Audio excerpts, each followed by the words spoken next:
এই যে পাহাড় পরিমাণ নেকের মালিক, আয় আল্লাহ, দুনিয়ার মধ্যে তার ক্ষমতার জোরে আমার সম্পদটাকে দখল করেছে। আল্লাহ, দুনিয়ায় নাই বিচার পাই নাই, আজকেও কি পাবো না? আল্লাহ তাআলা তো অবশ্যই কিয়ামতের দিন ন্যায় বিচার করবে। আল্লাহ তাআলা বলেন, ওয়া নাযাউল মাওয়াজিনাল কিসতা লিয়াউমিল কিয়ামাহ ফালা তুযলামু নাফসুন শাইআ ওয়া ইন কানা মিসকালা হাববাতিন মিন খারদালিন আতাইনা বিহা ওয়া কাফা বিনা হাসিবিন। আল্লাহ রাব্বুল আলামিন বলেন, আমি কিয়ামতের দিন ইনসাফের আদালত কায়েম করব। দুনিয়ার আদালতে ন্যায় বিচার পাওয়া কঠিন, কিন্তু আল্লাহ বলেন আমার আদালতে কারো উপরে জুলুম করা হবে না। ফালা তুযলামু নাফসুন শাইআ, কারো উপরে ন্যূনতম জুলুম করা হবে না। ওয়া ইন কানা মিসকালা হাববাতিন মিন খারদালিন আতাইনা বিহা, দুনিয়াতে কেউ যদি সরিষা দানা পরিমাণ কোনো নেক আমল অথবা বদ আমল করে থাকে, আল্লাহ বলেন আমল সহ হাজির করা হবে। শুধু হাজির করা হবে তা নয়, তার আমলের হিসাব নেওয়া হবে। এত মানুষের হিসাব আল্লাহ কিভাবে নিবেন? আল্লাহ বলেন, কাফা বিনা হাসিবিন, হিসাব নেওয়ার জন্য আমি আল্লাহই যথেষ্ট। এবার আল্লাহ তাআলা ওই তার বাদীর মাজলুমের অভিযোগ গ্রহণ করবে। এবার পাহাড় পরিমাণ নেকের মালিককে জিজ্ঞাসা করা হবে, কি ব্যাপার, তোমার ব্যাপারে যে অভিযোগ দিল সত্য নাকি? কিয়ামতের দিন মিথ্যা বলার কোনো উপায় নাই। সে বলবে, আল্লাহ, তাদের অভিযোগ সত্য। আল্লাহ তাআলা বলবে, তাহলে তাদের হকটা আদায় করে দাও। এইবার পাহাড় পরিমাণ নেকের মালিক বলবে, আল্লাহ, এ তো দুনিয়া না, দুনিয়া না। দুনিয়া যদি হইতো 1 শতক জমি দখল দিছি, প্রয়োজনে 100 শতক দিতাম। এইবার মাজলুম বলবে, হ্যাঁ আল্লাহ, এটা তো দুনিয়া না। দুনিয়ার মধ্যে ওর সম্পদ প্রয়োজন ছিল, আমারটা অন্যায় ভাবে দখল দিয়েছে। আয় আল্লাহ, কিয়ামতের ময়দান আমার আজকে জমির দরকার নাই, সম্পদের দরকার নাই, আমার যা প্রয়োজন তা ওর কাছে আছে। আল্লাহ, আপনি তার ওই নেকি দিয়া আমার হকটা আদায় করে দেন। এইবার তার অভিযোগ গ্রহণ করা হবে। পাহাড় পরিমাণ নেকের মালিক দিয়ে তার বিরুদ্ধে অভিযোগকারীদের হক আদায় করা হবে। একের পর এক অভিযোগ করবে আর নেকি দিয়া তাদের হকগুলো আদায় করবে। হক আদায় করতে করতে একটা সময় পাহাড় পরিমাণ নেকের মালিকের সব নেক শেষ, আর কোন নেকি নাই। আরো অভিযোগকারী এসে অভিযোগ করবে যে আমার হক নষ্ট করছে। আল্লাহ বলবে, দাও, তাদের হক আদায় করে দাও। লোকটা বলবে, আল্লাহ, তাদের হক আদায় করতে করতে আমার সব নেকি শেষ, আর কোনো নেক নেই। এইবার অন্যান্য অভিযোগকারীরা বলবে, আল্লাহ, নেকি নাই তাতে কি, আমাদের তো গুনাহ আছে, গুনাহ। আয় আল্লাহ, নেকি লাগবে না, আমাদের গুনাহগুলা নিয়া ও আমাদেরকে হালকা বানায়া দে। ফাআম্মা মান তাগা ওয়া আসারাল হায়াতাদ দুনিয়া ফাইন্নাল জাহিমা হিয়াল মাওয়া। আল্লাহ রাব্বুল আলামিন বলেন, ফাআম্মা মান তাগা, যে সীমা লঙ্ঘন করলো। সীমা লঙ্ঘন বলতে শরীয়তের একটা হুদুদ আছে, শরীয়তের একটা সীমা আছে। আল্লাহ রাব্বুল আলামিন কুরআনুল কারীমের মধ্যে, রাসূল আকরাম সাল্লাল্লাহু আলাইহি ওয়াসাল্লাম হাদিসের মধ্যে আমাদেরকে জানায় দিয়েছেন আমরা কতটুকু কাজ করতে পারবো, কতটুকু করতে পারবো না। কোনটা করতে পারবো, কোনটা করতে পারবো না, ওটা হলো আমাদের সীমা। যেমন একটা মানুষ যখন মুমিন ঈমান আনবে, একজন বেধর্মী, তার জন্য সুদ খাওয়া, ঘুষ খাওয়া, মদ খাওয়া, শরাব খাওয়া, শুয়ারের গোশত খাওয়া কোনো বাধা নাই। কিন্তু বলেন তো, একটা মানুষ যখন ঈমান আনবে, আল্লাহ তাআলাকে আল্লাহ বলে বিশ্বাস করবে, রব বলে স্বীকার করবে, নবীজিকে, নবীজির রিসালাতকে স্বীকার করবে, বলেন তো এই মানুষটা তখন যা মন চায় তা করতে পারবে নাকি? মনে করেন একটি দ্বীনি প্রতিষ্ঠান বা দুনিয়ার স্কুল বা কলেজ, স্কুল কলেজের এরিয়ার বাইরে দিয়ে হাজার হাজার যুবক, হাজার হাজার যুবতী, হাজার হাজার কিশোর কিশোরী যদি হেঁটে যায়, এটা কোনো অন্যায় না। কিন্তু ক্লাসের সময়, যেই সময়টা স্কুলের এরিয়ার মধ্যে থাকার কথা, ওই সময় যদি ওই স্কুলের কোনো ছাত্র ওই বাউন্ডারির বাহিরে যায় তাহলে কিন্তু সেটা অপরাধ, ঠিক কিনা বলেন? সেজন্য দুনিয়াতে কিছু কাজ আছে যেগুলা সাধারণ মানুষ যারা ঈমান আনে নাই, বেঈমান, তাদের কোনো অসুবিধা নাই, তারা করলে কোনো ক্ষতি নাই, কারণ তারা তো তাদের আখিরাতকে বরবাদ করেই রাখছে। আর যখন কোনো ব্যক্তি ঈমান আনবে, ওই যে বেঈমান যেই কাজগুলা করে সে সেগুলা করতে পারবে না। এটা তার জন্য একটা সীমা, বর্ডার। যেমন বোঝানোর জন্য বলি, আমাদের বাংলাদেশের চতুর্দিকে ইন্ডিয়ান সীমান্ত আছে, বর্ডার আছে। কেউ যদি বর্ডার বিনা অনুমতিতে, বিনা কারণে, পাসপোর্ট ভিসা বিহীন অতিক্রম করতে চায়, তাহলে বিএসএফ যদি তাকে দেখে গুলি করবে। আর গুলিতে যদি সে মারা যায়, তারা কারণ দর্শাবে যে দেখেন আপনার দেশের মানুষ অবৈধভাবে সীমানা ক্রস করেছে, তাই আমরা গুলি করেছি। অনুরূপভাবে আল্লাহ প্রদত্ত শরীয়তের সীমা যারা লঙ্ঘন করবে, আল্লাহ রব্বুল আলামিন বলেন তাদের এটা জাহান্নামে যাওয়ার কারণ হবে। কিন্তু একটা প্রশ্ন আসে, মানুষ কেন শরীয়তের বহির্ভূত কাজ করে তথা আল্লাহ যা আদেশ করেছে তা করে না? আল্লাহ যা নিষেধ করেছে তা কেন করে না? আল্লাহ তাআলা এই প্রশ্নের সুন্দর একটা জবাব আমাদেরকে জানায় দেন। আল্লাহ বলেন, ওয়া আসারাল হায়াতাদ দুনিয়া। তার মানে কথাটা হলো এইরকম, যারা সীমা লঙ্ঘন করে, কারা সীমা লঙ্ঘন করে? যারা দুনিয়ার জিন্দেগিকে প্রাধান্য দেয়, আল্লাহ বলেন তারাই আল্লাহ প্রদত্ত সীমা লঙ্ঘন করে। যারা মনে করে এই দুনিয়াটাই আমার সুখ স্বচ্ছন্দের জায়গা, তারাই সীমা লঙ্ঘন করে।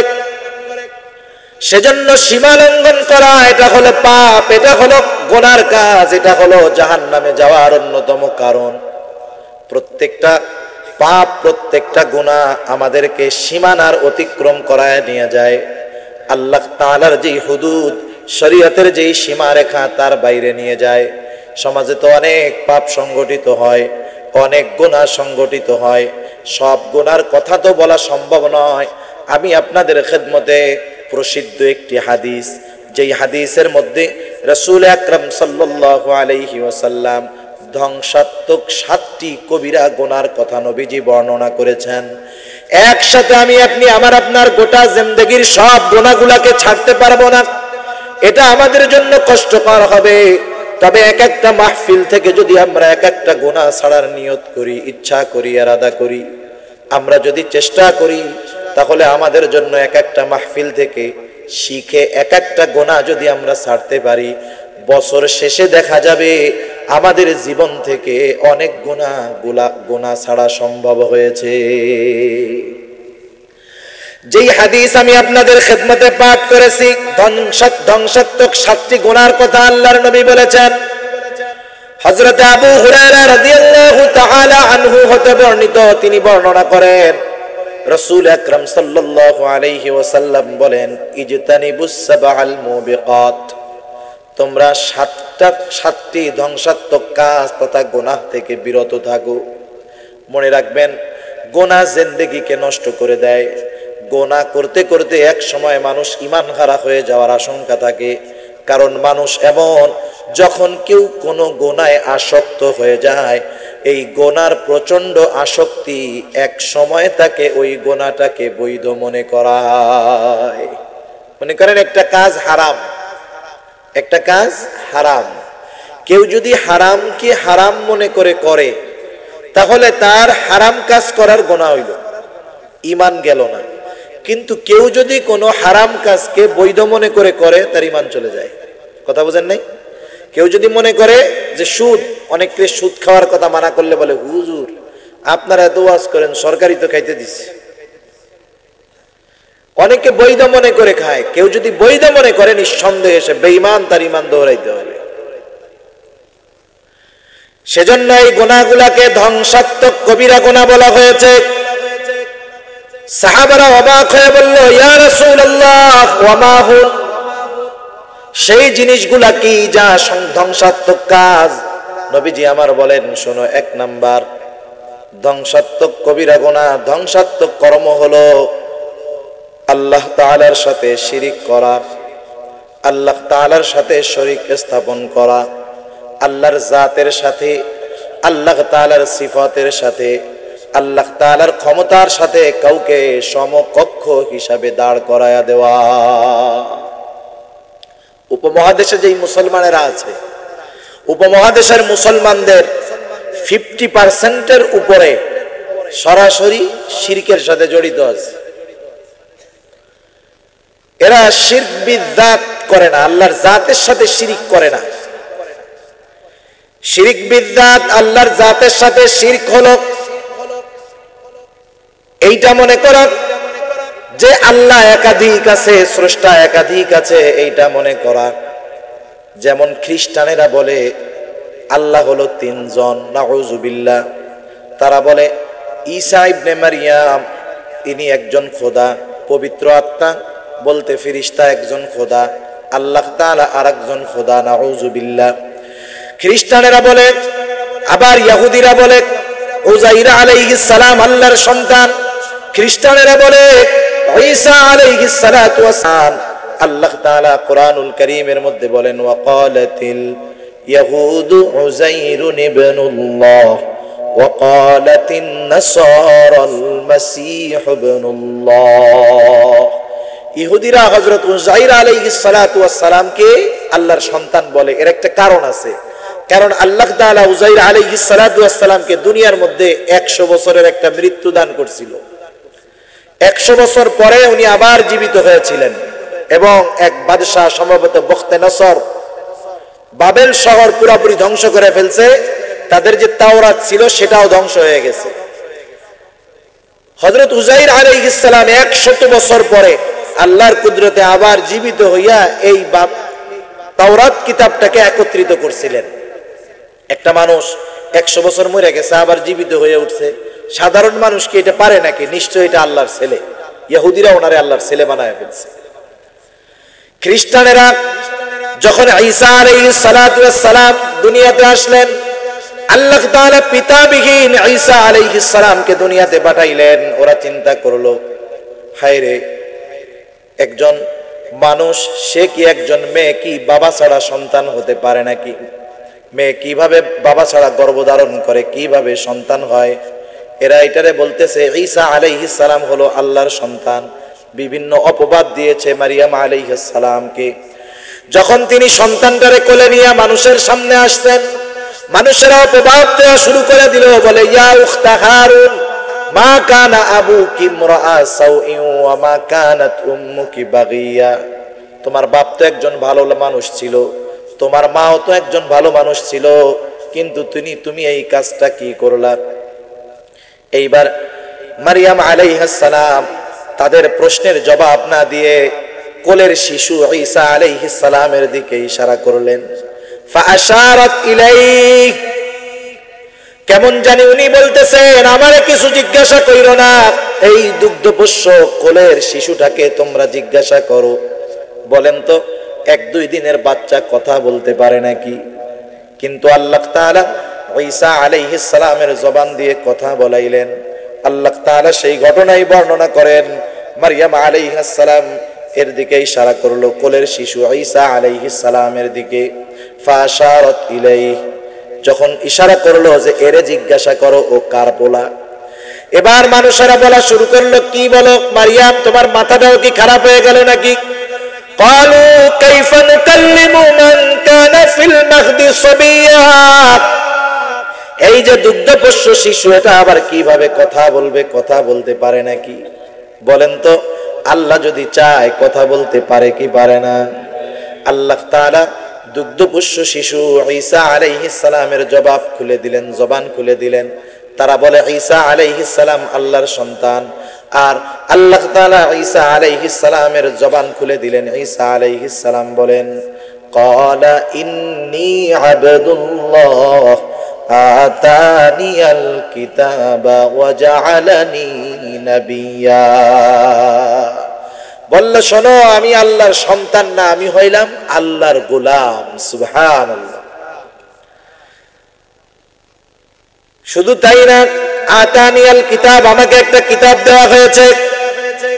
ওয়া জাআলানি নাবিয়্যা, আমাকে আল্লাহ তাআলা নবুয়ত দিয়েছেন, আমি একজন নবী। তাহলে খ্রিস্টানেরা বলে যে ঈসা আলাইহিস সালাম আল্লাহর সন্তান, এটা তাদের একটা ভ্রান্ত ধারণা। তারা আল্লাহর সাথে সরাসরি শিরিক স্থাপন করলো, অথচ আল্লাহ তাআলা নিজের পরিচয় সূরা ইখলাসের মধ্যে কত সুন্দরভাবে দিয়ে দেন। আল্লাহ বলেন, কুল হুয়াল্লাহু আহাদ আল্লাহুস সামাদ লাম ইয়ালিদ ওয়া লাম ইউলাদ ওয়া লাম ইয়াকুল লাহু কুফুয়ান আহাদ। আল্লাহ রাব্বুল আলামিনের পরিচয় যখন মক্কার মুশরিক কাফেররা জানতে চায়, আল্লাহ তাআলার সাথে তারা যখন আল্লাহর সন্তান সাব্যস্ত করা শুরু করলো, আল্লাহ তাআলা তখন তার পরিচয় এই সূরা ইখলাসের মধ্যে দিয়ে বলেন, নবী হে আপনি বলেন, কুল হুয়াল্লাহু আহাদ, বলুন তিনি আল্লাহ, তিনি এক এবং একক, তিনি এক এবং একক। কুল হুয়াল্লাহু আহাদ আল্লাহুস সামাদ, শুধু তাই না, তিনি কারো মুখাপেক্ষী নয়, বরং সবাই তার মুখাপেক্ষী। লাম ইয়ালিদ ওয়া লাম ইউলাদ, তিনি কাউকে জন্ম দেন নাই, কারো থেকে জন্ম নেন নাই। ওয়া লাম ইয়াকুল লাহু কুফুয়ান আহাদ, এবং তার সমকক্ষ কেউ নাই, কেউ নাই। আল্লাহ তাআলা হলেন এক এবং একক, জাতের দিক দিয়ে, ওনার গুণাবলীর দিক দিয়ে। যে কথার থেকে গেলাম আর কি, যে আমাদের উপমহাদেশের যারা মুসলমান, এরা শিরিক বিদ্যাত করে না, এরা এটা বলে না যে আল্লাহ দুইজন। বলে বলেন, বলে। ইহুদি নাসারারা বলতো, তাদের জবাবও আল্লাহ তাআলা দিলেন।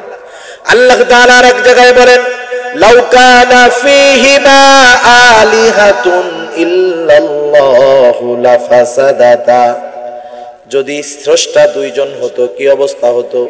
আল্লাহ তাআলা বলেন, স্রষ্টা যদি দুইজন হতো, আসমান জমিন সব ধ্বংস হয়ে যেত। কারণ স্রষ্টা দুইজনের পূজা দুইটা গ্রুপ করতো, এক এলাকার মানুষ দুই ভাগে বিভক্ত, এইটা এক দলের লোক, ওইটা আর এক দলের লোক। বাংলাদেশে দুই দল, তাই কি অবস্থা? এক দলের দরকার হলো বৃষ্টি, আর এক দলের দরকার হলো রোদ। একই এলাকার মানুষ, এক দলের দরকার কি? রোদ, আর এক দলের দরকার বৃষ্টি। ওরা একদল আল্লাহর কাছে কইতো আল্লাহ একটু বৃষ্টি দেন, আর একদল কইতো আল্লাহ একটু রোদ দেন। এক জায়গায় রোদ বৃষ্টি একসাথে দেওয়া সম্ভব? এখন তো এই যে দুনিয়ার মানুষ চাইতেছে দুই রকম, এখন উপর থেকে ওই দুইজনের একজন কইতো আমি বৃষ্টি দিব, কইতো আমি রোদ দিব। এখন এই দুই স্রষ্টা মারামারি বাইদা আসমান জমিন সব তছনছ হয়ে যাইতেছে। সেজন্য আল্লাহ রাব্বুল আলামিন হলেন এক এবং একক, তিনি যেটা চান, যেটা ভালো মনে করেন, যেটা ইচ্ছা করেন, তিনি তাই করেন। আমাদের উপমহাদেশের মুসলমান কেউ বলে না যে একাধিক আল্লাহ আছে, কিন্তু সমস্যাটা কোথায়? উপমহাদেশের মুসলমান শিরিক বিদ্যাত করে না ঠিক, কিন্তু শিরিক বিসিফাত পদে পদে করে। আল্লাহর গুণাবলীর সাথে শিরিক করে, আল্লাহর জাতের সাথে শিরিক যেমন, আল্লাহ তাআলার গুণাবলীর সাথেও শিরিকটা ওই তেমনই, একই রকম। যেমন মনে করেন আপনাদেরকে যদি প্রশ্ন করি, জবাব দিবেন। যদি প্রশ্ন করি, বলেন তো শেখ হাসিনা বাংলাদেশের কি? জোরে বলেন কি? তাহলে শেখ হাসিনা বাংলাদেশের প্রধানমন্ত্রী। আবার যদি আপনাদের প্রশ্ন করি, বাংলাদেশের প্রধানমন্ত্রী কে? তাইলে যিনি প্রধানমন্ত্রী তিনি শেখ হাসিনা, ঠিক না? শেখ হাসিনা হলো ওনার নাম, আর প্রধানমন্ত্রী হলো ওনার একটা সিফাত, গুণবাচক নাম, উপাধি। কেউ যদি বলে, কথার কথা, যে আমি শেখ হাসিনারে মানি না, তার মানে সে প্রধানমন্ত্রীকে মানে না। কেউ যদি বলে আমি প্রধানমন্ত্রীকে মানি না, সে তো শেখ হাসিনাকেই মানে না। অপরাধ কম বেশি না সমান? তাহলে দেখেন আল্লাহ তাআলার গুণবাচক কিছু নাম আছে। আল্লাহ তাআলা বলেন, ওয়ালিল্লাহিল আসমাউল হুসনা ফাদউহু বিহা। আল্লাহ তাআলার অনেকগুলো সুন্দর গুণবাচক নাম আছে, ওই নামগুলা ধইরা তাকে ডাকার আদেশ আল্লাহ তাআলা করেছেন। আল্লাহ তাআলার নামগুলোর মধ্যে আছে রহমান, রহিম। আল্লাহ তাআলার নামগুলোর মধ্যে আছে গফুর। আল্লাহ হলেন রাজ্জাক, আল্লাহ হলেন খালেক, আল্লাহ হলেন মালিক। এখন যদি আপনাদের জিজ্ঞাসা করি, বলেন তো আমাদের রাজ্জাক কে? জোরে বলেন কে? তাহলে যিনি আল্লাহ তিনি রাজ্জাক, যিনি আল্লাহ তিনি খালেক, যিনি আল্লাহ তিনি মালিক। সেজন্য আমাদের উপমহাদেশের মানুষ অনেক ক্ষেত্রে আল্লাহ তাআলার এই গুণবাচক নামগুলার সাথে শিরিক করে, অনেকে আনন্দের সাথে শিরিক করে। যেমন বলেন তো, সব ক্ষমতার উৎসকে, সকল ক্ষমতার উৎস হলো আল্লাহ। আল্লাহ তাআলা যাকে চান আল্লাহ তাআলা তাকে ক্ষমতা দেন, আবার আল্লাহ তাআলা যার ক্ষমতা ছিনায় নিতে চান তারটা ছিনায় নেন। আল্লাহ রাব্বুল আলামিন হলেন রাজাধিরাজ। আল্লাহ তাআলা বলেন, কুলিল্লাহুম্মা মালিকাল মুলক তুতিল মুলকা মান তাশা ওয়া তানজিউল মুলকা মিম্মান তাশা ওয়া তুইজ্জু মান তাশা ওয়া তুযিল্লু মান তাশা বিয়াদিকাল খায়র। আল্লাহ তাআলা যাকে চান তাকে রাজত্ব দেন, যাকে চান তার থেকে ছিনায় নেন, যাকে চান আল্লাহ সম্মানিত করেন, যাকে চান আল্লাহ তাআলা অপমানিত করেন। ঠিক কিনা বলেন? কারণ সব ক্ষমতা এবং কল্যাণ আল্লাহ তাআলার হাতে। এখন আসেন বলেন তো, দুনিয়াতে মানুষের ছেলে হয় মেয়ে হয় এগুলা কে দেয়? জোরে বলেন। দুনিয়ার কারো এটা দেওয়ার ক্ষমতা আছে নাকি? আমরা আফসোস লাগে, মাঝে মধ্যে বিভিন্ন জায়গায় যাওয়ার কারণে দেখা হয় যে বিভিন্ন কবরে, বিভিন্ন মাজারে, বিভিন্ন পীরের কাছে গিয়ে ছেলে চায় মেয়ে চায়, কিন্তু আল্লাহ রাব্বুল আলামিন বলেন, ইয়াহাবু লিমান ইয়াশাউ ইনাসা ওয়া ইয়াহাবু লিমান ইয়াশাউ যুকুর আও ইউযাওবিজুহুম যুকরানা ওয়া ইনাসা ওয়া ইয়াজআলু মান ইয়াশাউ হাকিমা। আল্লাহ তাআলা যাকে চান তাকে ছেলে দেন, যাকে চান তাকে মেয়ে দেন, যাকে চান শুধু ছেলে দেন, যাকে চান তাকে শুধু মেয়ে দেন, আবার যাকে চান আল্লাহ তাআলা তাকে বন্ধা করে রাখেন। আল্লাহ বললেন, এই সন্তান দেওয়ার ক্ষমতা হলো আমার হাতে। কিন্তু আমাদের দেশের মানুষ যে সন্তান চায় কার কাছে? কবরে, মাজারে। তাইলে যেটা আল্লাহ তাআলার কাছে চাইতে হবে সেটা যদি দুনিয়ার কারো কাছে চায়, তাহলে ওই দুনিয়ার তাকে আল্লাহর সমকক্ষ দাঁড় করানো হয়ে যায়। এ কাজ আমাদের দেশে আছে না নাই? বিভিন্ন মাজারে কবরে সেজদা আছে না নাই? বলেন, সেজদার একমাত্র হকদার কে? জোরে বলেন, কে? এই বিষয়গুলো আমাদের খেয়াল রাখতে হবে। এখন কেউ যদি শিরক করে, সেটা শিরক বিজ্জাত হোক আর শিরক বিসিফাত হোক, আল্লাহ তাআলা তাদের ব্যাপারে বলেন, এক নাম্বার খবর হলো তাদের কোনো আমল আল্লাহ তাআলা কবুল করেন না। আবার বিষয় হলো, কেউ যদি এই শিরকের উপরে মারা যায়, তাওবা না করে, তাহলে তার ঠিকানা হলো অনন্তকাল জাহান্নাম।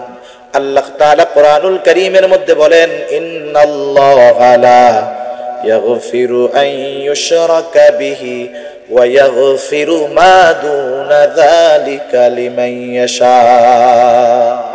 আল্লাহ তাআলা বলেন, তিনি চাইলে যে কোনো গুনাহ আল্লাহ তাআলা চাইলে মাফ করে দেন, কিন্তু তিনি শিরকের গুনাহ মাফ করেন না। শিরকের গুনার জন্য তওবা করতে হবে, এরপরে এই গুনাহ আল্লাহ তাআলা মাফ করবে। কেউ যদি শিরকের গুনাহ করে, তওবা ছাড়া যদি মারা যায়, তার ঠিকানা হয়ে যাবে চিরস্থায়ী জাহান্নাম। বলেন, যে শিরকে লিপ্ত হলো, এই পাপটা তার গোটা জিন্দেগীর সবকিছুকে ধ্বংস করে তাকে জাহান্নামে নিয়ে গেল। এর চাইতে বড় ধ্বংসাত্মক গুনাহ আর কিছু হইতে পারে? সেজন্য নবী আমার বলেন, এক নাম্বার ধ্বংসাত্মক 7টি কবিরা গুনার এক নাম্বারটা হলো আল্লাহর সাথে শিরিক করা। আমরা আল্লাহ তাআলার সাথে শিরিক করব না, তার জাতের শিরিক করব না, সিফাতের শিরিক করব না, ইবাদতের শিরিক করব না, তার ক্ষমতার সাথে শিরিক করব না। 2 নম্বরে হলো আসিহর। ধ্বংসাত্মক 7টি কবিরা গুনার মধ্যে দ্বিতীয়টা হলো জাদু করা। জাদু সমাজের মধ্যে আছে ব্ল্যাক ম্যাজিক। অনেকে ওই যে অনেক সময় শ্মশান থেকে গিয়া সিঁদুর এনে বিভিন্ন প্রকার জিনিস দিয়ে ক্ষতি করে, আছে না নাই? এই ধরনের কাজ করা যাবে না, এ ধরনের ক্ষতি আমরা কারো করব না। কেউ যদি জাদু শিখে আর যদি এর উপরে আমল করা শুরু করে দেয়, নিঃসন্দেহে তার ঈমান চলে যাবে। আর তওবা করে ঈমান নবায়ন না করা পর্যন্ত তার কোনো আমল আল্লাহ কবুল করবে না। কারণ জাদু যারা শিখে, ব্ল্যাক ম্যাজিক যারা শিখে, ওই জায়গায় অনেক কুফরি শব্দ থাকে, কুফরি কালাম থাকে, এগুলা দিয়ে তারা এই ধরনের ক্ষতি করে। খবরদার, আমরা কেউ যদি বিপদ আপদে পড়ি, এই ধরনের লোকের কাছে যাব না, এবং এই ধরনের কাজ দ্বারা কারো ক্ষতি করার অপচেষ্টা আমরা করব না। আর জাদুর থেকে বাঁচার জন্য সর্বদা নিজেরা সকাল সন্ধ্যা আমল করব। সকাল সন্ধ্যা আয়াতুল কুরসি পড়ে গাতে ফুনিব, সূরা ফালাক ইখলাস, সূরা ফালাক, নাস, এই তিনটা সূরা পড়ে আমরা হাতে ফু নিয়ে গায়ে ফু নিব। কারণ রাসূল আকরাম সাল্লাল্লাহু আলাইহি ওয়াসাল্লামকে জাদু করেছিল এক ইহুদি, লাবিদ ইবনে আসিম সম্ভবত নাম তার। আল্লাহর রাসূলের একজন খাদেম ছিল, ওই খাদেমের মাধ্যমে আল্লাহর নবীর চুল সংগ্রহ করে চিরুনির মধ্যে গিট দিয়া আল্লাহর নবীকে জাদু করলো। আল্লাহর নবী বলেন আস-সিহরু হাক্কুন, জাদু হলো সত্য। জাদুর প্রভাব নবীর উপরে পড়লো। আল্লাহর নবী সব কিছু ভুলে যাইতেন, অন্যমনস্ক হয়ে যাইতেন। এই জাদু করেছে। একদিন রাসূলুল্লাহ সাল্লাল্লাহু আলাইহি ওয়াসাল্লাম ঘুমায় আছেন। এবার দুইজন ফেরেশতা আসছে, একজন পার কাছে বসছে আর একজন মাথার কাছে বসছে। এবার দুইজন ফেরেশতা বলাবলি করতেছে যে এই লোকটার কি হয়েছে। ফেরেশতা আর একজন জবাব দিচ্ছে, এনাকে তো জাদু করা হয়েছে। জাদু কে করেছে? লাবিদ ইবনে আসিম করেছে। কি দিয়ে জাদু করেছে? বলে চিরুনির সাথে ওনার চুলগুলারে 11টা গিট দিয়া ওনাকে জাদু করা হয়েছে। জাদুর সামগ্রী কোথায় রাখা আছে? বলল একটা পরিত্যক্ত কূপের মধ্যে উপরে খেজুরের সালবাকল ফালায় দিয়ে রাখা আছে। নবীজি ঘুম ভেঙে গেল, কারণ নবীরা যেই স্বপ্ন দেখে আমার আপনার সাধারণ মানুষের মতো স্বপ্ন নয়। নবীদের স্বপ্ন হলো ওহী। আবার মনে রাখতে হবে কোন পীর বুজুর্গ এদের স্বপ্ন কিন্তু ওহী না। আমাদের দেশে কিছু বন্ড আছে না, নামাজ কালাম কিছু পড়ে না। নামাজ পড়োস না কেন? আমি স্বপ্নে দেখছি আল্লাহ কইছে যে তুই সারা জিন্দেগি যে নামাজ পড়ছস তার মধ্যে 2 রাকাত নামাজ তোর কবুল হয়ে গেছে, তোর আর নামাজ কালাম লাগবে না। মনে রাখতে হবে শরীয়তের ফরজ বিধান যেগুলা, ওয়াজিব বিধান যেগুলা, নবীজির পরে কোন বুজুর্গের স্বপ্নের মাধ্যমে কোনো হালাল হারাম হয় না, কোনো হারাম হালাল হয় না, কোনো জায়েজ নাজায়েজ হয় না, কোনো নাজায়েজ জায়েজ হয় না। দুনিয়ার কোন বুজুর্গের মাধ্যমে শরীয়তের ন্যূনতম কোনো পরিবর্তন হবে না।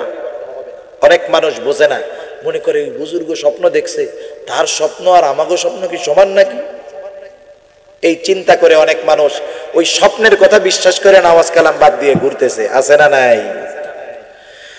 আল্লাহ রাসূল সাল্লাল্লাহু আলাইহি ওয়াসাল্লাম যে স্বপ্ন দেখেন তা হলো ওহী। ফেরেশতা দুইজন চলে গেল, রাসূলুল্লাহ সাল্লাল্লাহু আলাইহি ওয়াসাল্লাম এইবার ওই কুয়ার কাছে একজনকে নিয়ে গেলেন। কুয়ার মধ্যে নামায় দেওয়া হলো। সত্যই দেখা গেল ওইখানে একটা ভাঙ্গা চিরুনিতে 11টা চুলের গিট দিয়া নবীজিকে জাদু করা হয়েছে। সূরা নাস এবং ফালাকের মধ্যে 11টা আয়াত। নবীজি একটা আয়াত পড়লেন আর আল্লাহর কুদরতে এক একটা গিট খুলে গেল।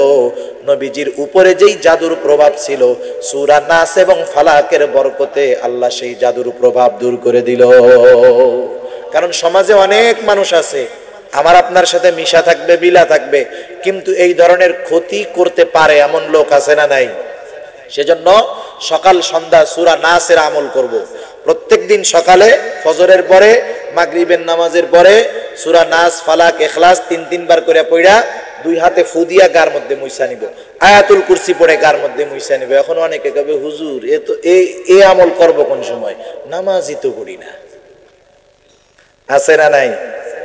সেজন্য যাই হোক, আমরা নামাজ তো পড়তেই হবে। আমার আগে হযরত নামাজের কথাও কিছু বলছেন শুনছি, এটা তো পড়তেই হবে। আর জাদু যেন ক্ষতি করতে না পারে এই আমলগুলা করব। মনে রাখবেন, যখন কোনো আমল পরিপূর্ণ ইখলাসের সাথে করা হয় তথা আল্লাহর উপরে বিশ্বাস রেখে করা হয়, ওই আমলের দ্বারা অবশ্যই কোনো না কোনো ফায়দা আসে।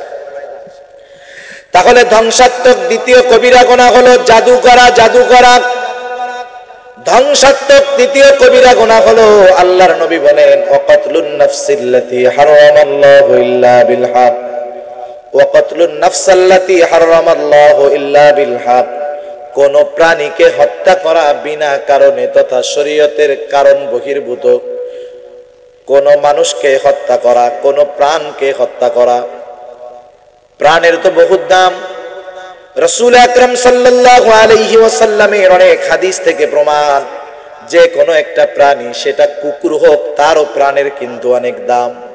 কিন্তু আফসোস, আজকে এমন একটা দুনিয়াতে আমরা বসবাস করতেছি, একটা কুকুরের প্রাণের দাম আছে, কিন্তু অনেক ক্ষেত্রে একটা মানুষের জীবনের কোনো দাম নাই, আছে না নাই? সমাজে কত হত্যাকাণ্ড ঘটতেছে যার কোনো কারণ নাই, বিনা কারণে দুনিয়ার তুচ্ছ স্বার্থে মানুষকে হত্যা করতে দ্বিধাবোধ করতেছে না, ঠিক কিনা বলেন? অথচ দেখেন একটা প্রাণের কত দাম, একটা প্রাণের জন্য দয়া দেখানোর কত দাম। প্রসিদ্ধ হাদিস, আল্লাহর নবী জানাইছেন একটা ঘটনা। বনি ইসরাইলের একজন মহিলা, সে পতিতা মহিলা, ভ্রষ্টা মহিলা, একদিন রাস্তা দিয়ে হেঁটে যায়। যাওয়ার সময় দেখলো একটা কুকুর পিপাসায় কাতরাইতেছে। কুকুরের তো আর এই ক্ষমতা নাই কুয়ার থেকে পানি উঠায় পান করবে। আরব দেশে তো আমাদের দেশের মতো পুকুর নাই, খাল বিল নাই, নদী নাই, আর কুয়া থেকে পানি উঠায় পান করার ক্ষমতা তো কুকুরের নাই।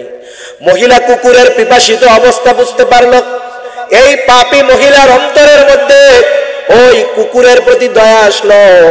সে গিয়া কুয়ার কাছে গিয়া দেখে রশি আছে কিন্তু পানি উঠানোর জন্য বালতি নাই। সে এবার নিজের পায়ের মোজাটাকে খুলে রশির সাথে বেঁধে কুয়ার মধ্য থেকে ভিজায়া পানি উঠায়া ওইটা চিপড়ায়া কুকুরে পান করাইলো। আল্লাহর নবী বলেন, প্রাণীর প্রতি এতটুকু দয়া করার কারণে আল্লাহ তাআলার কাছে ওই মহিলার কাজটা এত পছন্দনীয় হলো। আল্লাহ তাআলা কিয়ামতের দিন তাকে মাফ করে আল্লাহ তাআলা তাকে জান্নাত দিয়ে দিবে। তার মানে এতটুকু কারণে তার তাওবা নসিব হয়ে যাবে।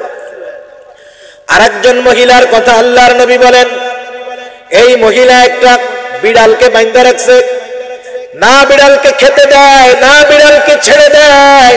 খাবারের অভাবে বিড়ালটা মারা গেল। আল্লাহর নবী বলেন, প্রাণীকে কষ্ট দেওয়া এটা আল্লাহর কাছে বরদাস্ত হয় নাই, পছন্দ হয় নাই। এই মহিলার এতটুকু খারাপ কাজের কারণে কিয়ামতের দিন আল্লাহ তাআলা তাকে জাহান্নামের শাস্তি ভোগ করাবে। একটা বিড়াল মাইরা ফেলছে, এর জন্য জাহান্নামে যাওয়া লাগবে। আর আমাকে মানুষ মারতে কোনোই বাধে না, ঠিক কিনা বলেন? আমার প্রতিপক্ষ কেন দাঁড়াইলো, আমারে কেন ভোট দিল না, আমার কাছে কেন টাকা চাইলো, এরকম ছোট ছোট ঘটনা, 5 টাকা পায় চাইছে, এর কারণে মানুষ মেরে ফেলতেছে। দ্বিধাবোধ হইতেছে না, চিন্তাও করতেছে না, কিয়ামতের আগে খুন খারাপই বাড়বে। এমন একটা অবস্থা হয়ে যাবে কিয়ামতের আগে, যাকে খুন করা হবে সে জানবে না কোন অপরাধে তাকে খুন করা হলো। যারা খুন করবে তারাও জানবে না এই মানুষটাকে কেন আমরা হত্যা করলাম। নিরপরাধ মানুষকে বিনা কারণে, ছোট ছোট কারণে, তুচ্ছ কারণে হত্যা করে ফেলা হবে। কি অবস্থা হইতেছে আমাদের দেশে। বাস থেকে কন্ট্রাক্টর ধাক্কা মেরে মানুষে ফালায় দিয়ে মেরে ফেলতেছে। একজন একজনের কাছে পানের টাকা পাইতো বলে 2 টাকা, কিছুদিন আগে দেখলাম খবরে 2 টাকা পাইতো পানের। এই টাকাটা চাইছে, এই কারণে রাগ হয়ে তারে মেরে ফেলছে। আজীব এক দুনিয়া। আজকে মা বাবা সন্তানকে তুচ্ছ কারণে মেরে ফেলতেছে। তাহলে আল্লাহ রাব্বুল আলামিন জানাইলেন, এই বিনা কারণে, শরঈ কারণ ছাড়া কাউকে হত্যা করা যাবে না। কেউ যদি হত্যা করে, আল্লাহর নবী এক হাদিসের মধ্যে বলেন, কেউ যদি বিনা কারণে কোনো মুমিনকে হত্যা করে, সে যেন গোটা পৃথিবীর মুমিনকে হত্যা করলো। ধ্বংসাত্মক চতুর্থ গুনাহ হলো আকলুর রিবা, সুদ খাওয়া। ধ্বংসাত্মক চতুর্থ কবিরা গুনাহ হলো সুদ খাওয়া। সুদখোর আছে নাকি আপনাদের এদিকে? এটা তো এমন একটা বিষয়, আমার মনে হয় বাংলাদেশের মাটি খুঁড়লেও সুদখোর পাওয়া যাবে। আছে না নাই? কত জঘন্য একটা গুনাহ, কত জঘন্য একটা পাপ। যে ব্যক্তি জানলো যে সুদ খাওয়া হারাম, এরপরে সে সুদ ছাড়লো না, আল্লাহ এবং রাসূল তার বিরুদ্ধে যুদ্ধ ঘোষণা করছে, অথচ এই লোকটা তারপরেও সুদ ছাড়ে না। সুদ কত জঘন্য গুনাহ। 1 দিরহাম পরিমাণ যে সুদ খাইলো, সে কেমন জানি তার মাকে বিবাহ করলো। এত জঘন্য একটা পাপ এই সুদ খাওয়া। এইটারে এখন অনেকে বৈধ মনে করে খায়। বনি ইসরাইলের মতো অবস্থা। বনি ইসরাইলদের জন্য চর্বি বেচা কেনা আল্লাহ হারাম করে দিয়েছে, যে তোমরা চর্বি বেচা কেনা করতে পারবে না, এটা হারাম। এবার ওরা কি করছে, ওই বনি ইসরাইলের লোকজন চর্বিরে বড় কড়াইয়ের মধ্যে দিয়ে তেল বানায়, তেল আকারে বিক্রি করে। ওদেরকে জিজ্ঞাসা করা হলো, তোমরা এটা বিক্রি করতেছো কেন? ওরা বলে, আমরা কি চর্বি বিক্রি করি নাকি, আমরা তো তেল বিক্রি করতেছি। আমাদের দেশের পরিস্থিতিটা ঠিকই এইরকম। অনেকে সুদ খায় না বলে, কিন্তু ঘুরায় ফিরায় খায়। আছে না নাই? আপনি একটা জিনিসের যতই নাম পরিবর্তন করেন না কেন, ওই বস্তুর আসল কখনো পরিবর্তন হয়? কেউ যদি এমন করে দুধের বোতলে মদ ঢালে, উপরে সুন্দর মতো লেখা লাবানুল দুধ, একবারে 100% হালাল, বোতলের মধ্যে ভরা হলো মদ, কিন্তু এই মদ দুধের বোতলে ভরার কারণে বলেন তো মদ হালাল হয়ে যাবে নাকি? কশ্চিনকালেও এটা হালাল হবে না, বৈধ হবে না। সেই জন্য সুদ যেই পদ্ধতিতেই মানুষ খাক না কেন, এই সুদ কশ্চিনকালেও কোনোদিন বৈধ হবে না। কিছু কিছু সময় কিছু কিছু কারণে কিছু কিছু হারাম খাওয়া জায়েজ হয়। যেমন কারো ক্ষেত্রে যদি এমনটা হয়, কোন বিজ্ঞ দিনদার ডাক্তার যদি কোন রোগীর রোগের পরামর্শ দেন যে এই লোকটার এমন একটা রোগ হয়েছে, প্রাণঘাতী রোগ, এই লোকটাকে যদি শুয়োরের গোশত না খাওয়ানো হয় সে বাঁচবে না, তাকে ওষুধ হিসাবে শুয়োরের গোশত খাওয়াইতে হবে, ওষুধ হিসাবে মদ খাওয়াইতে হবে। সারা দুনিয়ার উলামায়ে কেরাম এই ব্যাপারে একমত। জীবন বাঁচানোর তাগিদে তার যতটুকু প্রয়োজন ততটুকু শুয়োরের গোশত, মদ, কুকুরের গোশত সব খাওয়ানো যাবে। যদি বাঁচানোর জন্য পায়খানা খাওয়ানো লাগে তাও খাওয়ানো যাবে। কিন্তু বলেন তো দুনিয়ার মধ্যে কোন এমন রোগ আছে যেই রোগ থেকে বাঁচানোর জন্য সুদ খাওয়াইতে হবে? এরকম কোন রোগ আছে নাকি? তাহলে দেখেন, সুদ হলো এমন এক জঘন্য হারাম, সুদ হলো এমন এক জঘন্য পাপ যেটা কোনো অবস্থাতেই বৈধ হওয়ার সুযোগ নাই। আমাদের দেশে আজকে সুদ রন্ধ্রে রন্ধ্রে পৌঁছায় গেছে। বাংলাদেশে প্রায় 50,000-এর উপরে এনজিও আছে। এনজিও, এই এনজিওদের মূল দায়িত্ব হলো ঘরে ঘরে এই সুদ নামক জঘন্য পাপকে পৌঁছায়া দেওয়া। এই সুদ ঘরে ঘরে পৌঁছাবে তো হারামের রাস্তা তৈরি হয়ে যাবে, আর হারামের রাস্তা তৈরি হবে তো ওই সব ঘর থেকে দিন দূর হয়ে যাবে, শান্তি দূর হয়ে যাবে, অশান্তি ঢুকবে, পাপাচারে তারা লিপ্ত হবে। ঠিক কিনা বলেন? বেশিরভাগ সময় এনজিও সংস্থাগুলায় পুরুষদের লোন দেয় না, লোন দেওয়া হয় মহিলাদের। যখন এই সুদখোরেরা বাংলাদেশে মুক্তিযুদ্ধের পরে আসার চেষ্টা করছে, ওলামায়ে কেরাম তখন বাধা দিয়েছে। শাইখুল হাদিস আল্লামা আজিজুল হক রহমাতুল্লাহি আলাইহি সহ তৎকালীন বড় বড় ওলামায়ে কেরাম এদের বিরুদ্ধে আন্দোলন করছে। সারা দেশের মানুষ তখন বলছে, দেখো হুজুরেরা করে কি, এই এনজিও গুলা আমাদের দেশে আমাদের কল্যাণের জন্য, সেবার জন্য আসতে চায়, আমাদেরকে ঋণ দিয়ে দিয়ে আমাদেরকে স্বাবলম্বী করতে চায়, আর হুজুররা বাধা দিতেছে। সারা দেশের মানুষ ওলামায়ে কেরামের বিরুদ্ধে। আজকে স্বাধীনতার 50 বছর পার হয়ে গেল, কি দেখলাম? এখনো মাঝে মধ্যে পত্রিকার পাতায় আমরা দেখি, খবরের মধ্যে শুনি, গ্রাম অঞ্চলের এক মহিলা লোন উঠাইছে, লোনের টাকা শোধ করতে পারে না, এনজিওর লোকেরা তার পরনের কাপড়টা খুলে নিয়ে গেছে। এই তো 50 বছরে 53,000 এনজিও আমাদেরকে এইগুলাই দিচ্ছে। ঠিক কিনা বলেন? সেজন্য সুদ থেকে বাঁচতে হবে। সুদ হারাম। সুদের টাকা দিয়ে কেউ যদি হালাল গোশত কিনে খায়, ওটা কেমন জানি হারামি কিনে খাইলো, কারণ আয়ের মূল উৎসটাই তো হারাম। আর এই হারাম খাবারের দ্বারা যে শরীর গঠিত হবে, আল্লাহর নবী বলেন, লা ইয়াদখুলুল জান্নাতা জাসাদুন গুদিয়া বিল হারাম। হারাম ভক্ষণকারীর শরীর জান্নাতে প্রবেশ করবে না, তার শরীর জান্নাতের জন্য হারাম।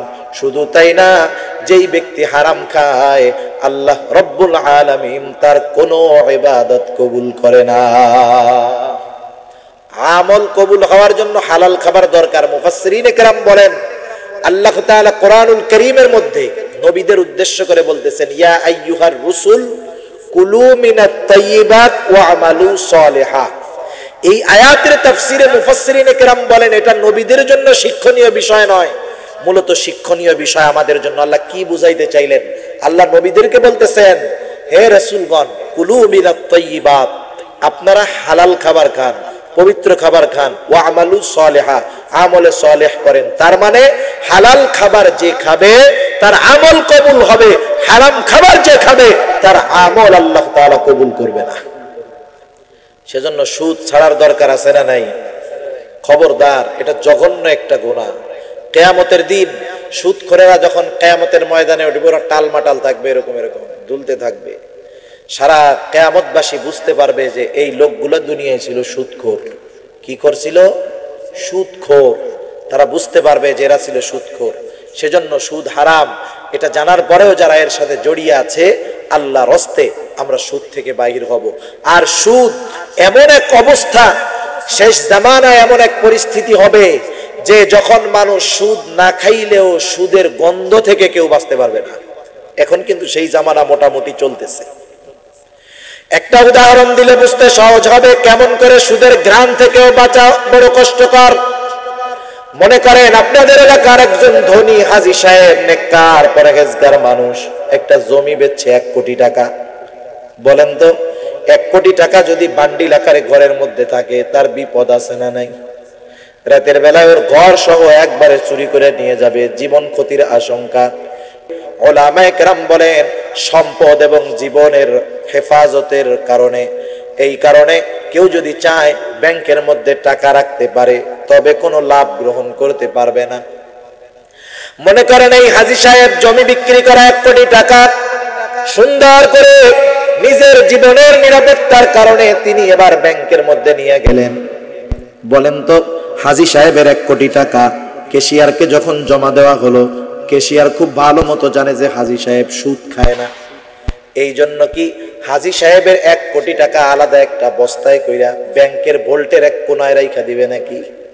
রাখবে যে না, হাজী সাহেব তো সুদ খায় না, উনি আইসা যখনই টাকা চাবে তখন ওই জায়গা থেকে ওনার টাকাটা বাইর করে দিব। এটা করবে? এটা করবে না। বরং ক্যাশিয়ার কি করবে জানেন? ওই হাজী সাহেব টাকা জমা দেওয়ার আগে ক্যাশিয়ারের সামনে এই রকম মোটা একটা ফাইল হয়ে গেছে। ফাইল কিসের ফাইল? এই ফাইল হইল যারা লোন পাস করানোর জন্য আবেদন করছে। লোন তো একবারে সমান সমান যা নেয় তাই দেয়, এরকম নাকি? সুদে লোন নিবে, 1 কোটি টাকা জমা হওয়ার সাথে সাথে ক্যাশিয়ার টাকা জমা কইরা দৌড় দিয়া ম্যানেজারের কাছে চলে যাবে, যাই বলবে স্যার সুসংবাদ। কি সংবাদ? সুসংবাদ স্যার, এই লোনগুলা সব আপনি পাস করে দেন। কেন? বলে টাকার আর টেনশন নাই, হাজী সাহেব 1 কোটি টাকা দিয়ে গেছে স্যার। হাজী সাহেব তো টাকা দিয়ে চলে গেছে। এবার হাজী সাহেবের জমি বিক্রি 1 কোটি হালাল টাকা সুদে যাচ্ছে কি যাচ্ছে না? হাজী সাহেব সুদ খায় না, কিন্তু হাজী সাহেবের টাকা দিয়ে সুদের কারবারি চলতেছে। এটা হলো কমপক্ষে সুদের গন্ধ হাজী সাহেবের নাকে পৌঁছায় গেল। এটা হলো শেষ জামানার পরিণতি। সেজন্য সুদ নামক জঘন্য পাপ থেকে, সুদ নামক এই নিকৃষ্ট পাপ থেকে বেঁচে থাকার দরকার আছে না নাই? এটা হলো ধ্বংসাত্মক চতুর্থ কর্ম, চতুর্থ কবিরা গুনাহ।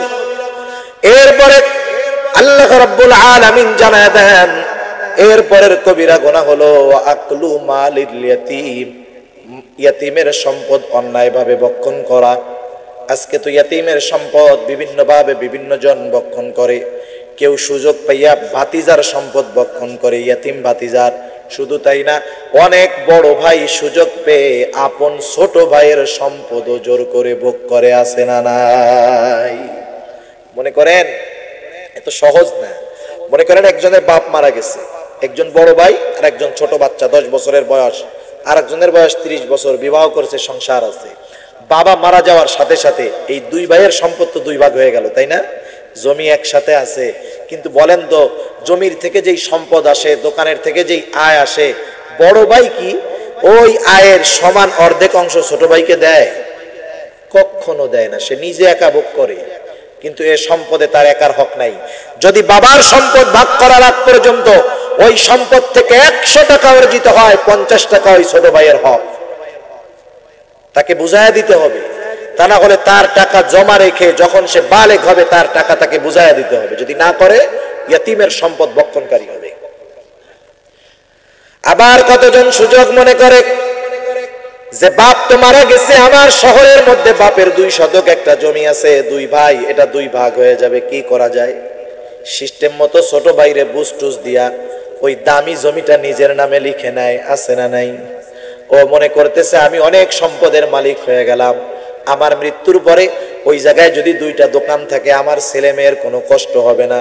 ও মনে করতেছে সম্পদ দিয়ে আমি পেট ভরতেছি, কিন্তু আল্লাহ বলেন ইন্নাল্লাযীনা ইয়াকুলুনা আমওয়ালাল ইয়াতামা যুলমা ইন্নামা ইয়াকুলুনা ফি বুতুনিহিম নারা আল্লাহ রাব্বুল আলামিন বলেন, নিশ্চয়ই যারা অন্যায়ভাবে ইয়াতীমের সম্পদ ভক্ষণ করে তারা আগুন দ্বারা তাদের পেট ভরপুর করে, আগুনের ঠিকানা হলো জাহান্নাম, অচিরেই তারা জাহান্নামের মধ্যে নিক্ষিপ্ত হবে।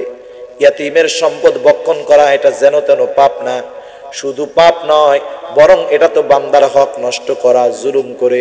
আর আল্লাহর রাসূল সাল্লাল্লাহু আলাইহি ওয়াসাল্লাম জানায় দেন, কিয়ামতের দিন সবচাইতে নিঃস্ব হবে এই ব্যক্তি যে বান্দার হক নষ্ট করে, অপরের সম্পদ জোর করে ভক্ষণ করে, অপরের উপরে যে জুলুম করে। কিয়ামতের দিন সবচাইতে নিঃস্ব ব্যক্তি হবে সেই লোকটা।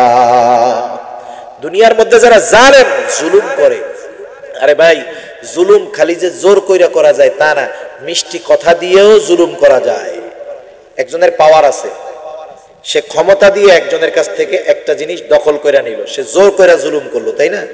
আর একজনের ক্ষমতা নাই কিন্তু মাথার মধ্যে বুদ্ধি আছে, ও সিস্টেম খাটাইয়া, বুদ্ধি খাটাইয়া, মিষ্টি খাওয়াইয়া ওর জিনিসটা দখল করে নিল। এমন লোক আছে না নাই? তাহলে জুলুম জোর করেও হয়, মিষ্টি কথা দিয়েও হয়। জুলুম যেমনই হোক, কিয়ামতের দিন এই জালেমগুলা, বান্দার হক নষ্টকারীগুলা সবচাইতে নিঃস্ব হবে। রাসূল আকরাম সাল্লাল্লাহু আলাইহি ওয়াসাল্লাম একদিন সাহাবাদের সামনে বসে আছেন। সাহাবাদেরকে জিজ্ঞাসা করেন, বলো তো কিয়ামতের দিন সবচাইতে নিঃস্ব ব্যক্তি কে? সাহাবারা বলল, আল্লাহ এবং তার রাসূল ভালো জানে। আল্লাহর নবী এবার বললেন, শোনো, কিয়ামতের দিন সবচাইতে নিঃস্ব হবে ওই ব্যক্তি পাহাড় পরিমাণ নেকের মালিক, পাহাড় পরিমাণ নেক নিয়ে আল্লাহর দরবারে হাজির হবে। এত পরিমাণ নেক দেখে সে চিন্তা করবে তার জান্নাতে যাওয়া কে ঠেকায়। এইবার ওই লোকটাকে জান্নাতে যাওয়ার অনুমতি দেওয়ার পূর্বে আল্লাহ তাআলার কাছে কিছু মানুষ এসে তার ব্যাপারে অভিযোগ দায়ের করবে। হয়তো একজন ইয়াতীম যায় বলবে, আল্লাহ আমি দুনিয়াতে ইয়াতীম ছিলাম, আমার অসহায়ত্বের সুযোগ নিয়ে সে আমার জমিটারে দখল করছে।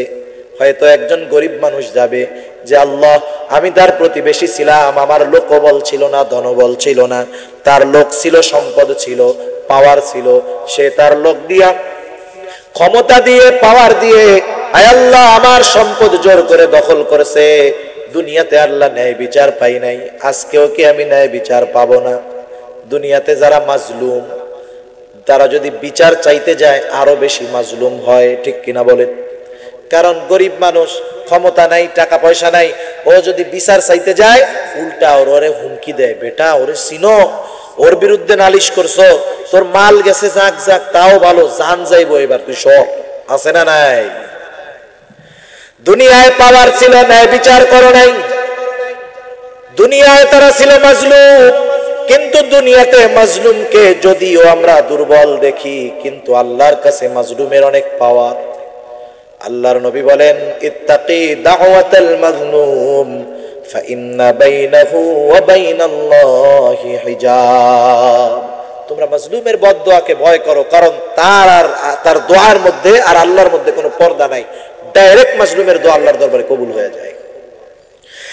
এখন ওই জালেমের ব্যাপারে এক একজন অভিযোগ দায়ের করবে, আল্লাহ এই যে পাহাড় পরিমাণ নেকের মালিক, আয় আল্লাহ দুনিয়ার মধ্যে তার ক্ষমতার জোরে আমার সম্পদটাকে দখল করেছে, আল্লাহ দুনিয়ায় ন্যায় বিচার পাই নাই, আজকেও কি পাবো না? আল্লাহ তাআলা তো অবশ্যই কিয়ামতের দিন ন্যায় বিচার করবে। আল্লাহ তাআলা বলেন, ওয়া নাযাউল মাওয়াজিনাল কিসতা লিয়াউমিল কিয়ামাহ ফালা তুযলামু নাফসুন শাইআ ওয়া ইন কানা মিসকালা হাববাতিন মিন খারদালিন আতাইনা বিহা ওয়া কাফা বিনা হাসিবিন। আল্লাহ রাব্বুল আলামিন বলেন, আমি কিয়ামতের দিন ইনসাফের আদালত কায়েম করব। দুনিয়ার আদালতে ন্যায় বিচার পাওয়া কঠিন, কিন্তু আল্লাহ বলেন আমার আদালতে কারো উপরে জুলুম করা হবে না। ফালা তুযলামু নাফসুন শাইআ, কারো উপরে ন্যূনতম জুলুম করা হবে না। ওয়া ইন কানা মিসকালা হাববাতিন মিন খারদালিন আতাইনা বিহা, দুনিয়াতে কেউ যদি সরিষা দানা পরিমাণ কোন নেক আমল অথবা বদ আমল করে থাকে, আল্লাহ বলেন আমল সহ হাজির করা হবে। শুধু হাজির করা হবে তা নয়, তার আমলের হিসাব নেওয়া হবে। এত মানুষের হিসাব আল্লাহ কিভাবে নেবেন? আল্লাহ বলেন, কাফা বিনা হাসিবিন, হিসাব নেওয়ার জন্য আমি আল্লাহই যথেষ্ট। এবার আল্লাহ তাআলা ওই তার বাদীর মাজলুমের অভিযোগ গ্রহণ করবে। এবার পাহাড় পরিমাণ নেকের মালিককে জিজ্ঞাসা করা হবে, কি ব্যাপার, তোমার ব্যাপারে যে অভিযোগ দিল সত্য নাকি? কিয়ামতের দিন মিথ্যা বলার কোনো উপায় নাই। সে বলবে আল্লাহ তাদের অভিযোগ সত্য। আল্লাহ তাআলা বলবে তাহলে তাদের হকটা আদায় করে দাও। এইবার পাহাড় পরিমাণ নেকের মালিক বলবে আল্লাহ, এ তো দুনিয়া না, দুনিয়া না, দুনিয়া যদি হইতো 1 শতক জমি দখল দিছি, প্রয়োজনে 100 শতক দিতাম। এইবার মাজলুম বলবে হ্যাঁ আল্লাহ, এটা তো দুনিয়া না, দুনিয়ার মধ্যে ওর সম্পদ প্রয়োজন ছিল, আমারটা অন্যায় ভাবে দখল দিয়েছে। আয় আল্লাহ, কিয়ামতের ময়দান আমার আজকে জমির দরকার নাই, সম্পদের দরকার নাই, আমার যা প্রয়োজন তা ওর কাছে আছে। আল্লাহ, আপনি তার ওই নেকি দিয়া আমার হকটা আদায় করে দেন। এইবার তার অভিযোগ গ্রহণ করা হবে। পাহাড় পরিমাণ নেকের মালিক দিয়ে তার বিরুদ্ধে অভিযোগকারীদের হক আদায় করা হবে। একের পর এক অভিযোগ করবে আর নেকি দিয়া তাদের হকগুলো আদায় করবে। হক আদায় করতে করতে একটা সময় পাহাড় পরিমাণ নেকের মালিকের সব নেক শেষ, আর কোন নেকি নাই। আরো অভিযোগকারী এসে অভিযোগ করবে যে আমার হক নষ্ট করছে। আল্লাহ বলবে দাও, তাদের হক আদায় করে দাও। লোকটা বলবে আল্লাহ, তাদের হক আদায় করতে করতে আমার সব নেকি শেষ, আর কোনো নেক নাই। এইবার অন্যান্য অভিযোগকারীরা বলবে আল্লাহ নেকি নাই তাতে কি, আমাদের তো গোনা আছে, গোনা। আয় আল্লাহ, নেকি লাগবে না, আমাদের গোনাগুলা নিয়া ও আমাদেরকে হালকা বানায়া দে। দুনিয়াতে জোর করিয়া যারা সম্পদ খাইছে, বান্দার হক নষ্ট করছে, ইয়াতিমের সম্পদ খাইছে, গরিব মানুষের সম্পদ দখল দিয়েছে, এমন লোক আছে না নাই? এই শয়তান যেগুলো আর কি, এই আকাম কুকাম যৌবনকালে যেগুলা করে, বুড়াকালে এগুলা হলো বেশি ভালো সাজে, ঠিক না? দেখবেন চেয়ার একটা নিয়ে মসজিদের কোনায় 1000 দানার তসবিহ নিয়ে খালি টানে আর আলহামদুলিল্লাহ সুবহানাল্লাহ সারাদিন এই করে, হজ করে, ওমরা করে। ওরা করে ঠিক, কিন্তু খাইতে পারবে না, খাবে এই মাজলুমরা কিয়ামতের দিন। ওগো যত সব, মাজলুমের তত লাভ, ঠিক কিনা? এবার পাহাড় পরিমাণ নেকের মালিক মানুষের গুনাহ নিয়ে নিয়ে পাহাড় পরিমাণ গুনার মালিক হয়ে যাবে। রাসূল আকরাম সাল্লাল্লাহু আলাইহি ওয়াসাল্লাম বলেন, কিয়ামতের ময়দানে ওই লোকটা হবে সবচাইতে নিঃস্ব, যার নামাজের কোনো অভাব ছিল না, রোজার অভাব ছিল না, সাদকার অভাব ছিল না, হজ উমরার অভাব ছিল না, কিন্তু দুনিয়াতে একটা কাজ করেছে, বান্দার হক নষ্ট করেছে, যার কারণে তার সব আমলের সওয়াব ওই হক যাদের নষ্ট করেছে তারা নিয়েছে, আর তাদের গুনাহগুলা এই লোকটাকে গ্রহণ করতে হলো। কিয়ামতের ময়দানে এই বান্দার হক নষ্টকারীর মতো নিঃস্ব আর কেউ হবে না। সেজন্য সাবধান, শুধু ইয়াতিমের সম্পদ নয়, আমরা কারো ন্যূনতম অল্প সম্পদ দখল দিব না। নবীজি বলেন, কেউ যদি কারো 1 বিঘত পরিমাণ সম্পদ জোরপূর্বক দখল করে, কিয়ামতের দিন 7 তবক জমিন তার গলার সাথে পেঁচায় দেওয়া হবে। কিয়ামতবাসী বুঝতে পারবে যে এই লোকটা দুনিয়াতে অন্যর জমি, অন্যর সম্পদ জোর করে দখল দিছে। এ কাজ আমরা করব না, করা যাবে না ইনশাআল্লাহ। আমরা এই সব কাজের সাথে জড়াবো না। ইয়াতিমদের হক আদায় করব, ইয়াতিমদের সাথে সদাচরণ করব। ঈমান ধ্বংসাত্মক পঞ্চম গুনাহ হলো ওয়াতাওয়াল্লি ইয়াউমাজ যাহফ। আল্লাহ তাআলা যখন কাউকে যদি কোনোদিন বাস্তবেই জিহাদের ময়দানে নেয়, পিছু হটা যাবে না। জিহাদের ময়দান থেকে পলায়ন করা একটা ধ্বংসাত্মক কবিরা গুনাহ। 7 নম্বর ধ্বংসাত্মক কবিরা গুনাহ হলো ওয়াকাযাফুল মুহসানাতিল মুমিনাতিল গাফিলাত। সতী সাধ্বী নারীদেরকে অপবাদ দেওয়া। আমাদের সমাজের মধ্যে এই ধরনের অপকর্ম মা বোনদের দ্বারা বেশি সংগঠিত হয়। একজন মানুষের ব্যাপারে অতিরঞ্জিত খারাপ ধারণা পোষণ করতে আল্লাহ তাআলা মানা করেছেন। আল্লাহ তাআলা পবিত্র কোরআনুল কারীমের মধ্যে বলেন, ইয়া আইয়ুহাল্লাযীনা আমানু জতানিবু কাসীরাম মিনায-যন। তোমরা একজনের ব্যাপারে, অধিক কারো ব্যাপারে অতিরঞ্জিত ধারণা করবা না। সে খারাপ হোক আর ভালো হোক, কারো ব্যাপারে অতিরঞ্জিত ধারণা করবা না। কারণ হতে পারে আমি যারে খারাপ বলতেছি সে আমার চেয়ে অনেক ভালো, ঠিক কিনা বলেন? এই অভ্যাসটা আমাদের সমাজের মধ্যে আছে। এ কাজ আমরা করব না। অপবাদ দিব না। একজন মানুষকে অপবাদ দেওয়া, একজন সতী সাধ্বী নারী, তাকে অপবাদ দেওয়ার কারণে কত ক্ষতি হয়ে যায়। আমাদের দেশে এরকম আছে, অনেকে কুটনামি করে। একটা মেয়ের ভালো এক জায়গায় বিবাহের কথাবার্তা চলতেছে, পাশের থেকে শয়তান আরেকজনের মনের মধ্যে হিংসা ঢুকাইয়া দিছে যে অমুকের মেয়ের ভালো এক জায়গায় বিবাহ হয়ে যাবে, তুই বাইসে থাকতে, তোর মতো মানুষ শয়তান বাইসে থাকতে ওর ভালো এক জায়গায় বিবাহ হবে, এটা হইতে পারে না। একটু ওই যে পেছ লাগা। কারণ স্বাভাবিক কেউ যদি মেয়ে দেখতে আসে, আশেপাশের বাড়ির লোকজনের কাছে একটু খবর নেয় যে মেয়েটা কেমন, ঠিক না? এক্ষেত্রে সত্য বলা তো অসুবিধা নাই, সে যদি বাস্তবিক চারিত্রিক দিক দিয়ে খারাপ হয় তার কথা সতর্ক করে দেওয়া ভালো। কিন্তু আমাদের সমাজে অধিকাংশ ক্ষেত্রে কি হয়, ভালো মেয়ে, গরিবের মেয়ে, ভালো একটা জায়গা থেকে সম্বন্ধ আসছে, ছেলেটা ভালো, সম্পদওয়ালা, দিনদার, চোখের মধ্যে জ্বলে, অন্তরের মধ্যে জ্বলে, হায় রে ওই ফকিরের মাইয়ার ভালো এক জায়গায় বিবাহ হবে, এটা হইতে দেওয়া যাবে না। এবার পেছ লাগায়, জানেন বিয়ে তো করবেন, করেন, এর আগে 3 জনের সাথে সম্পর্ক ছিল, কাম সারা না, অপবাদ দিল না, বিবাহটা নষ্ট হইল না। এরকম শত শত নয়, বাংলাদেশে আমার মনে হয় লক্ষ লক্ষ সতী সাধ্বী নারীর ব্যাপারে অপবাদ দিয়ে তাদের জীবনকে অতিষ্ঠ করে তোলা হইতেছে, ঠিক কিনা বলেন? একজন মানুষ যদি মারাও যায় তার ব্যাপারে অপবাদ দেওয়া যাবে না। একটা প্রসিদ্ধ ঘটনা শুনাই আলোচনা শেষ করে দিব। ইমাম আহমদ ইবনে হাম্বল রাহমাতুল্লাহি আলাইহির জামানার একটা ঘটনা। একজন মহিলা মারা গেছে, মারা যাওয়ার পরে আরেকজন মহিলা ওই মৃত মহিলাকে গোসল দিতেছে। যখন গোসল দিচ্ছে হাত ধোয়াইতেছে হাত, আর সে মনে মনে চিন্তা করতেছে, না জানি এই হাত দিয়ে এই মহিলা কত পাপ করেছে।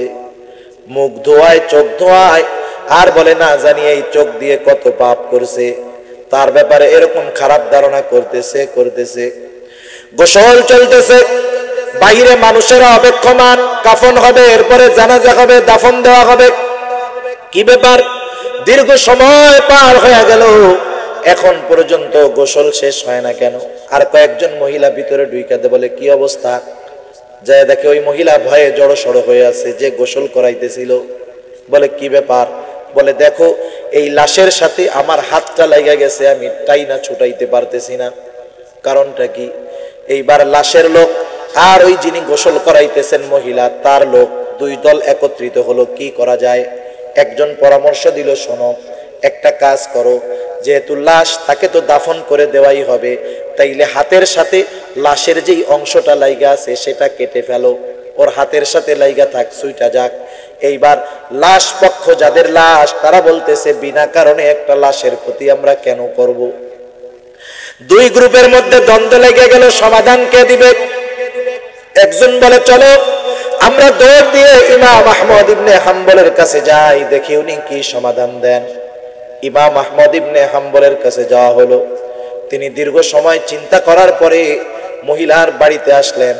আসার পরে পর্দার অন্তরাল থেকে জিজ্ঞাসা করতেছে, ওই যেই মহিলা গোসল দেয়, তুমি কি এই লাশের ব্যাপারে কোনো খারাপ কিছু বলেছো নাকি, চিন্তা করেছো নাকি? লজ্জায় তো মহিলা প্রথম বলে না যে আমি তার ব্যাপারে এই খারাপ ধারণা পোষণ করেছি। ইমাম আহমদ ইবনে হাম্বল বারবার বলতেছে, মহিলা কিছু বলে না। ইমাম আহমদ ইবনে হাম্বল সর্বশেষ বলতেছে, শোনো তুমি যদি সত্যটা না বলো তাইলে কিন্তু কিছু করার উপায় নাই। মহিলা এবার ভীত সন্ত্রস্ত হয়ে বলতেছে, হ্যাঁ আমি এই লাশটা গোসল করানোর সময় তার প্রতিটা অঙ্গ প্রত্যঙ্গ ধুয়াইছি, আর এই সময় এই কথাগুলা বলেছি। ইমাম আহমদ ইবনে হাম্বল বললেন, শোনো এই মহিলার গায়ে যতক্ষণ না 80টা বেতের বাড়ি মারা হবে ততক্ষণ ওই লাশের থেকে তার হাতটা আলাদা হবে না। সে ওই লাশকে অপবাদ দিয়েছে। 80টা বাড়ি মারা হলো, এরপরে তার হাতটা লাশের থেকে ছুটলো। দেখুন কেমন একটা বিষয়, ঘটনা, এটা ঘটনা কিন্তু আমাদের জন্য শিক্ষণীয় একটি বিষয়। একজন মানুষ মারা যাওয়ার পরেও তার ব্যাপারে অপবাদ দেওয়া যাবে না, জীবিত মানুষের ব্যাপারে অপবাদ দেওয়া যাবে না। আর যদি সেই ক্ষেত্রে কোনো সতী সাধ্বী নারী হয় তার ব্যাপারেও কোনো অপবাদ দেওয়া যাবে না। এটা আমাদের জন্য ধ্বংসাত্মক কর্মকাণ্ড হিসাবে আজ অথবা কাল প্রকাশ পেয়ে যাবে। এই ধ্বংসাত্মক কাজ তথা এই গুনাহগুলো হলো আল্লাহ তাআলার হুদুদ, যে হুদুদের বাহিরে সীমা লঙ্ঘন করা, প্রত্যেকটা পাপী আল্লাহ তাআলার শরীয়তের সীমা লঙ্ঘন করে। আর সীমা কেন লঙ্ঘন করে তথা মানুষ কেন পাপ করে? আল্লাহ বলেন ওয়া আসারাল হায়াতাদ দুনিয়া, অধিকাংশ মানুষ দুনিয়ার মোহাব্বতকে প্রাধান্য দেওয়ার কারণেই পাপের মধ্যে লিপ্ত হয়ে যায়। যে সুদ খায়, যে ঘুষ খায়, যে দুর্নীতি করে, ক্ষমতার কারণে মানুষের সাথে খারাপ আচরণ করে, পরকালের জন্য না দুনিয়ার কারণে?